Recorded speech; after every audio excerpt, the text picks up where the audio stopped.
السلام عليكم ورحمة الله وبركاته. رجعت لكم تاني مع لمسة روح جديدة، وهنلمس مع بعض شيء جوانا يمكن بيكسرنا أوقات، يمكن بيوجعنا أوقات، لكن هي دي الحقيقة. النهاردة كلامنا هيكون عن الاستغناء، بس مش الاستغناء اللي الناس فاكرينه قوة أو ضعف. الاستغناء اللي بيجي بعد ما الروح خلاص تعبت. الاستغناء مش قرار فجأة، ولا كبرياء، ولا أسوأ. الاستغناء بيكون نتيجة تراكم جوه الإنسان، وجع فوق وجع فوق وجع، وصبر فوق صبر. لما الروح خلاص بتقول كفاية.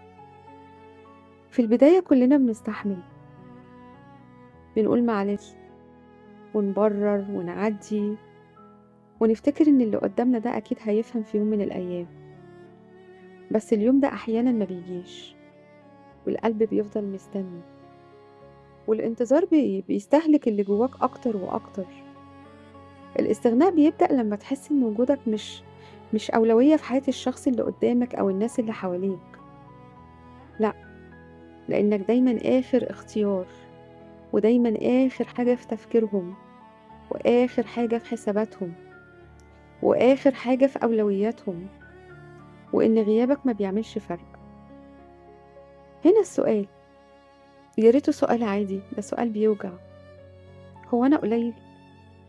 والّا أنا حطيت نفسي في المكان الغلط؟ هنا بييجي إحساسنا بالاستغناء، هو إننا نبعد وإحنا لسه بنحترم وبنحب الناس اللي حوالينا، وبنختار السلام عن الاستنزاف، أو إن إحنا نفقد طاقتنا معاهم أكتر من كده. وفي الاستغناء بنكتشف حاجة مؤلمة جدًا، إنك كنت بتدّي أكتر ما بتاخد، وتتحمّل أكتر ما حد شايف أنت كنت بتعمل إيه. والاستغناء هنا بيعلّمك حاجة، إن مش كل قُرب أمان، ومش كل غياب خسارة. بس خلّيني أقول لكم الحقيقة، إن الاستغناء هنا مش بس استغناء بس أو بُعد، ده بيوقّف النزيف اللي كان جواك. بعده بييجي الفراغ، الفراغ اللي بيبان في السكوت، في البرود، وفي إنك تبقى أقل حماس وأكتر حذر من الأول. ولما تعيش الإحساس ده وتحس بيه، مش هتتعلق بالناس بسرعة، ومش هتثق فيهم بسهولة، مش لإنك قاسي، لأ، لإنك فاهم، وفاهم أوي كمان. عارفين الروح بعد الاستغناء بتبقى محتاجة وقت تلملم جراحها فيه، وتفهم اللي فات كله. مش مقياس لقيمتها، لأ، مقياس للوجع اللي شافته.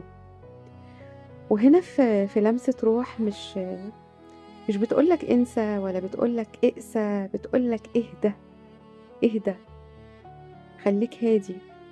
الجرح اللي اتساب مفتوح ما ينفعش يتقفل بالعافية. في ناس بتستغنى، وبتستغنى كمان وهي مكسورة، وفي ناس بتستغنى وهي ناوية ترجع أقوى من الأول. بس الاتنين كانوا محتاجين الرحيل، محتاجين يبعدوا، محتاجين يمشوا، محتاجين يستغنوا. الاستغناء مش ضعف، والتمسك برضو مش دايما فضيلة أو حاجة كويسة. إنك تتمسك في حاجة أو تتمسك بحاجة آه، مش دايما، أو ملهاش تقدير. في تمسك بيضيعك، وفي استغناء بيحميك وبيقدرك.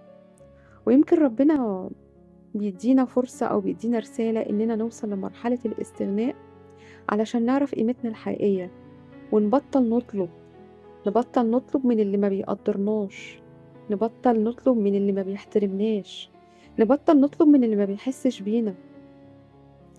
لو وصلتوا لمرحلة الاستغناء ما تلوموش نفسكم. القلب ما خانكش، هو بس تعب معاك، لأنك انت فضلت تدوس عليه تدوس عليه تدوس عليه لحد ما وصلتوا ووصلتوا للمرحلة دي.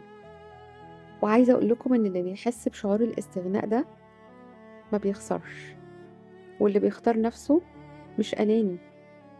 لأن الاستغناء ده بيبقى مرحلة في حياة الإنسان أو في حياتنا كلنا، ما بتبقاش نهاية، بالعكس دي بتكون بداية إن انت بتلاقي نفسك، بتلاقي قلبك اللي ضيعته. وبالعكس مش هيكون خسارة، الاستغناء ده هيكون فرصة جديدة تكتشف فيها قيمتك، تكتشف فيها نفسك، تكتشف فيها إن أنت فعلًا كنت مكسور أو حزين عشان تلاقي نفسك من جديد، وتكون حُر طليق، وما تخلّيش مشاعرك أو اللي حواليك يتحكموا فيك، لإن زي ما قُلت لكم الاستغناء مش مجرد إن إحنا نفقد شيء، لأ، هو لحظة بنكتشف فيها إحنا مين، إحنا قد إيه كنا ضعفاء جدًا قدّام أي حد بيسيبنا وبيمشي، قد إيه إحنا كنا أقوياء جدًا لمّا واجهنا وحدتنا لوحدنا، وجعنا لوحدنا، كسرتنا لوحدنا، قهرتنا لوحدنا، كل ده إحنا واجهناه لوحدنا، ما حدش كان معانا، لكن بعد كل الوجع والكسرة والنزيف اللي كان جوانا ده كله، بتتولد جوانا قوة رهيبة جدًا، وقتها ما بنعرفش نفسنا، وبنضحك على نفسنا ونقول إحنا إزاي كنا بالضعف ده، إزاي كنا بالسذاجة دي.